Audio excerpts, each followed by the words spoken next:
2017 vinieron a España 81 millones de turistas. Los medios de comunicación dieron la noticia con auténtico entusiasmo, porque el turismo es el principal ingreso de nuestro país. Naturalmente eran extranjeros, pero no producían xenofobia, sino que se les acogió, se les trató con esmero e incluso, como saben los presentes, se ha creado un grado académico de ciencias de la hospitalidad que preparan a la gente para asistir y ayudar a los extranjeros que vienen con dinero. Efectivamente se les acoge con hospitalidad, se les cuida porque vienen con recursos. El mismo año venían también otros extranjeros que venían del otro lado del estrecho. Venían en pateras, muchos de ellos murieron en el Mediterráneo, otros llegaron a las costas y se encontraron con una valla, otros fueron ingresados en CIES, otros por fin se pudieron integrar en un país de la Unión Europea, pero entonces también empezaron a despertar toda suerte de rechazos y de repelos, nada de hospitalidad, todo lo contrario, hostilidad, de tal manera que crecieron desmesuradamente los grupos y los partidos. Luego preguntaré, ¿xenófobos o aporófobos? Fueron creciendo esos partidos en países tan civilizados como Francia, Hungría, Alemania, Holanda, pero no solamente fue en Europa el problema, sino que lo era también en Estados Unidos. Todos los presentes recuerdan perfectamente cómo Trump ha intentado expulsar a una gran cantidad de latinoamericanos e insiste en levantar un muro frente a los mexicanos. Unos y otros son extranjeros y la pregunta es, ¿se les rechaza porque son extranjeros o se les rechaza porque son pobres? Y rechazamos al pobre, aunque sea el de la propia familia.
¿Qué tienen los pobres en la cabeza? Se lo preguntan cuando nos ven tener muchos hijos, cuando nos ven ser violentos, cuando nos ven usar unas zapatillas que parecen traídas de otro planeta. Pero sobre todas las cosas cuando ven que los pobres seguimos siendo pobres. ¿Por qué los pobres no salimos de la pobreza? ¿Por qué repetimos las historias? ¿Nos gusta vivir así? Mi nombre es Mayra Arena y tengo casi todos los estigmas que se pueda tener de pobre. Soy hija de madre adolescente, no tengo padre, somos un montón de hermanos, ninguno tiene padre. Dejé la escuela a los 13, fui mamá a los 14 y podría seguir. La realidad es que después de tantos años, con zapatillas encontradas en la basura o rescatadas de algún lado, con útiles del Estado, con ropa heredada del primo, con camperas donadas de la iglesia o de algún vecino, después de tantos años de todo eso, el día que te podés comprar un par de zapatillas no te alcanza con poder comprártelo. Se tiene que notar que te la compraste. Y sentimos que así van a pensar que no somos tan pobres. Nos sentimos mucho menos pobres con esas zapatillas. Natural, los que crecemos en los márgenes de la sociedad, vamos a la escuela cuando podemos. Cuando se puede. Jamás nadie nos enseña que hay que cumplir algo de lunes a viernes. Jamás adquirimos la costumbre de madrugar todos los días.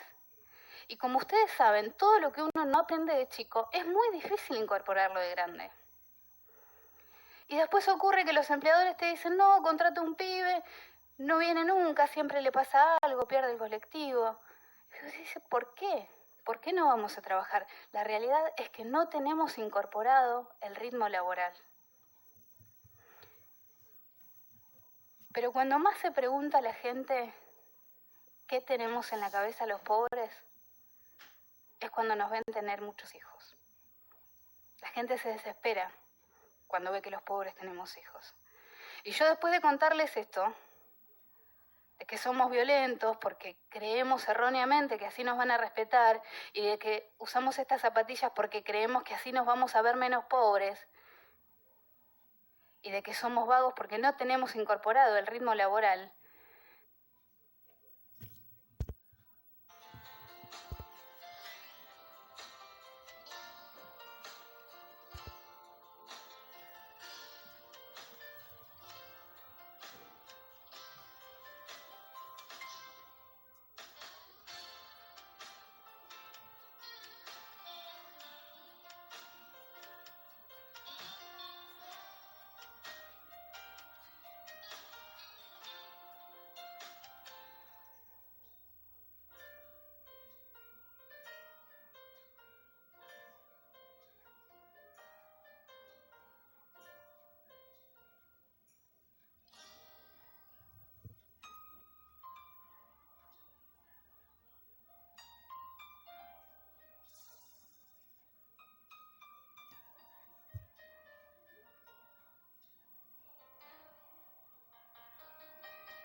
Y bueno, entonces, Alejo, ¿qué es para vos la aporofobia? Y la aporofobia, desde mi punto de vista, puedo decir que es una palabra que surge en los años 90 por la autora Adela Cortina.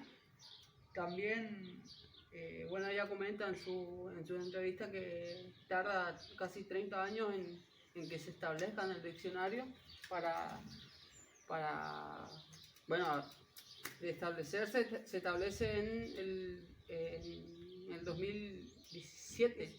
En el 2017 se establece Y habla es que esa palabra surge por el rechazo de la sociedad que tienen hacia los pobres, el rechazo a no tener recursos, a no tener,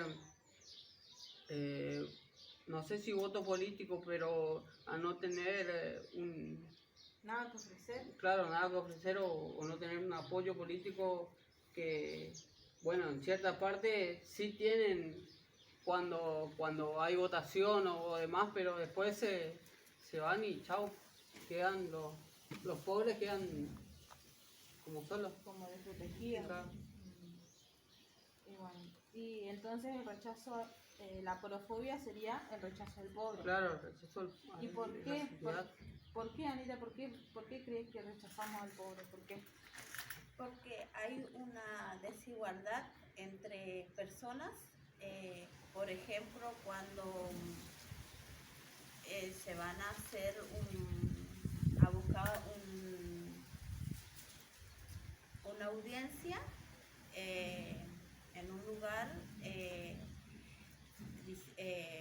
Como lo que estuvimos hablando, para por ejemplo, el hablar municipio, por ejemplo. por el tema por una audiencia con el intendente, y viene otro X, o uno con un nombre reconocido o un médico reconocido. Claro. A él le atiende más primero que a claro. otro que están Que otro que no es reconocido, una que persona están X. Y ahí encontramos que es una desigualdad, Como que hay diferencias entre niveles. Sí. ¿Y por qué? ¿Por qué creen que hay esa diferencia de niveles? Porque es tienen un rechazo porque no tiene, porque es pobre o porque no tiene un nivel de Socioeconómico o en apariencia. político. Sí, también en Con la apariencia apariencia. también. Porque a veces no solamente es eso, porque a veces creo que no solo es la apariencia, o sea, tiene mucho que ver la apariencia, como decimos en realidad, como te ven te tratan, y si te ven mal te maltratan. Sí. Y bueno, pero también está el tema del no solamente creo que es la apariencia, porque muchos no aparentan ni tener ni nivel socioeconómico alto, sino que tienen una apariencia así muy sencilla, Claro. pero sin embargo tienen poder adquisitivo. Y a ellos, ¿entendés? Es mejor el trato a veces, pero como sociedad sí están así. ¿Y qué sobre Adela Cortina? ¿Qué pensaba ella respecto de la pobreza? Que tenía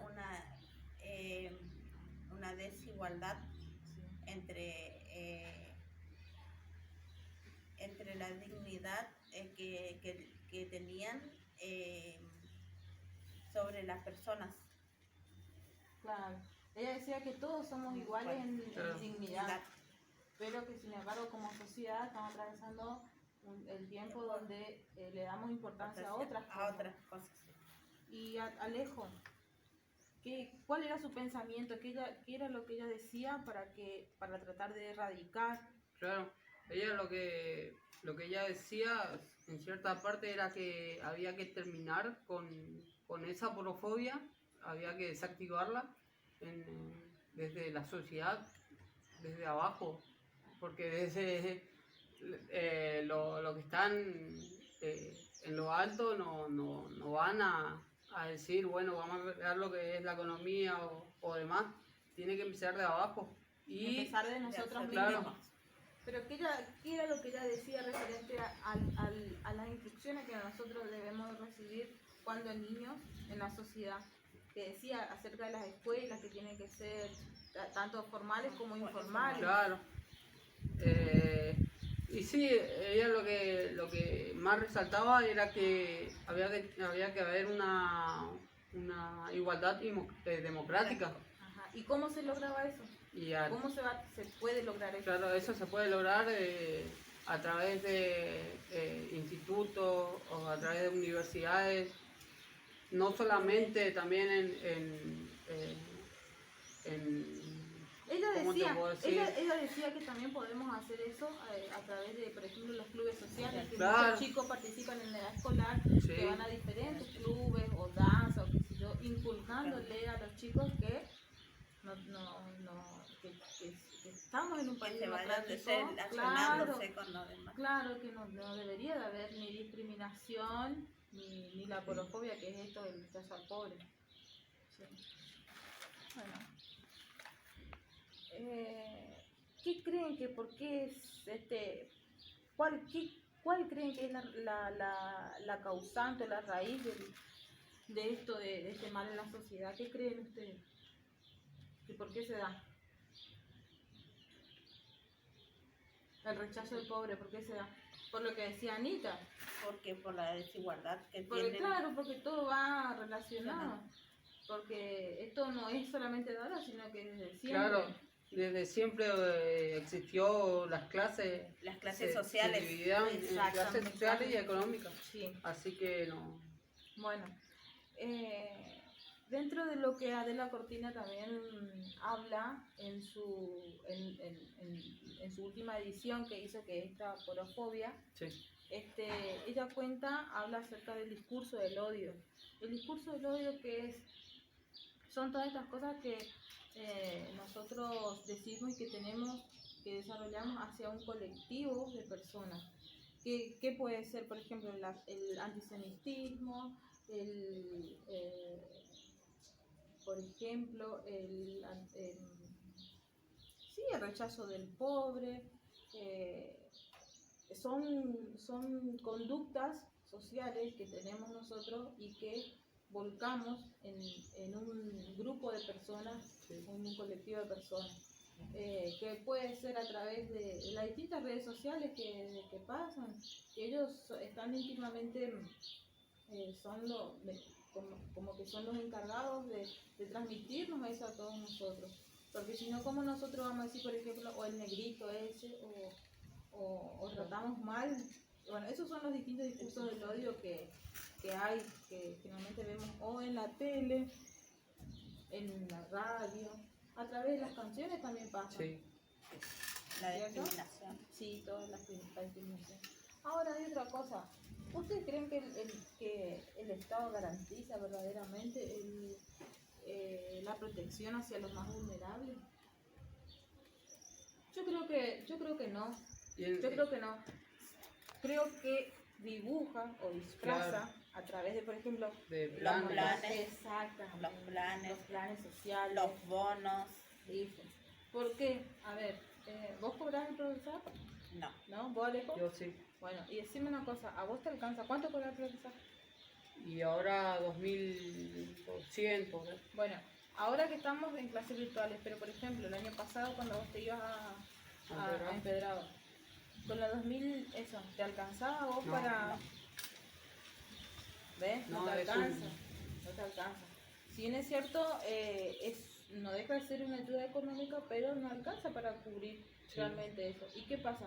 Por ejemplo, tenemos ahora lo que estuvo dando el gobierno, que dio 3 veces consecutivas el IFE, por ejemplo. ¿No es cierto? ¿Qué pasa? Yo veo que hay muchas madre o padre o cabeza de familia, que no utilizan eso para darle a los chicos. ¿Qué hacen?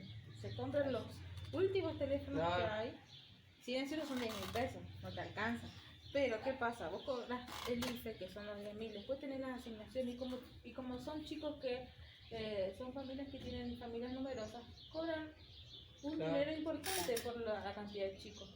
No le compran al chico una zapatilla para que esté bien, o no le compran, o no le llevan al médico, que eso es muy importante para que el chico se pueda desarrollar bien.